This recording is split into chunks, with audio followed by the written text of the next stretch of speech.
في العالم كاينين انواع ديال المعارض.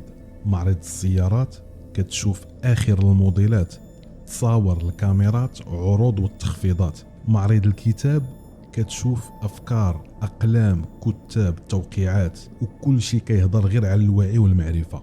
وكاين معرض من نوع خاص ماشي في المعارض الدوليه. هاد المعرض كتدوز فيه الصفقات وسط الدم، وسط الدخان، وسط الجماجم، وسط العائلات اللي تفرقات. الحرب بين ايران واسرائيل ماشي غير صراع سياسي، كل صاروخ تطلق فهو اعلان تجاري للدول اللي باغا تشري السلاح والمستثمرين اللي كيمولوا الحروب باش يربحوا من بيع السلاح. كل ضربه فهي تجربه ميدانيه حقيقيه، وكل نقطه دم فراه الثمن كيتخلص باش الشركه تبيع اكثر. ولكن شكون كيتحكم في هذا الشيء كامل؟ رؤساء الدول؟ لا، كاينين ناس خدامين في الكواليس ما كيبانوا في حتى نشره ديال الاخبار، ولكن كيتحكموا في العالم، كيخططوا بلا ما يهضروا، وكيقروا بلا ما ينتخبوا. وحنا غير كنتفرجوا في مسرحيه اللي الثمن ديالها هو الدم.